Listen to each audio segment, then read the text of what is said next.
we noticed some interesting activity involving some very large kites while exploring the beach.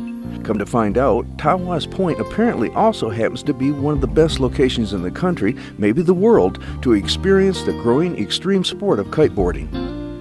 We were fortunate to have a few minutes to talk with Brian Lefevre, who owns Great Lakes Kiteboarding, now in its 7th year and with 2 Michigan locations.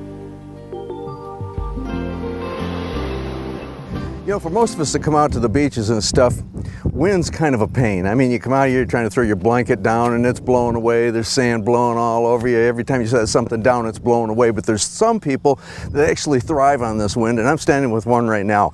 This is Brian Lefevre, and Brian is a kiteboarder. Is that right, Brian? That's correct, yeah. Maybe you should explain just exactly what kiteboarding is. Kiteboarding is basically we have a giant kite that pulls us through the water. It's essentially like wakeboarding. Okay, wakeboarding, you get pulled on a boat, but now we have a kite that's pulling us. So we're using the kite and the power of the wind to pull us through the water. We can jump anywhere from 20 to 30 feet high. We can do tricks, we can do downwinders, and the speed of the sport is just amazing too. Is it hard to do this? It's not. I mean, with proper instructions and training, that's what we do. We train, and with that, you can actually learn the sport in about 2 days. Learn everything you need to know about. No kidding. Yes. Now, you have a place up here so people can come up here and actually learn the sport. Correct. Right in the Brew Crew Mall on Newman Street here in Tawas, and we have another shop in St. Clair Shores. All right, well, explain a little bit about the equipment, if you would. The gear, basically, you have essentially a kite, okay?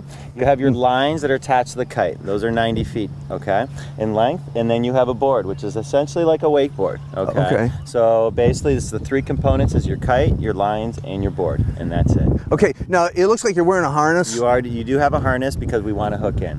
When you're hooked in, you're not using your arms. You're using your arms just for steering, okay? So it doesn't require strength. You don't need strength for the sport at all. So you can actually use your body weight to counterbalance against the pull. Okay, now why this area? Tawas is one of the windiest places in Michigan, and we've been all over Michigan. And because of this point, because it comes out 2 miles into Lake Huron, it's subjected to lake breezes, and it is subjected to thermals, meaning when the sand heats up, it actually brings wind into the bay, and it's always consistently windy here. It's the best spot in Michigan, and in my opinion, it's one of the best spots in the United States for kiting. I've been all over, and I have not found a place that compares to Tawas here.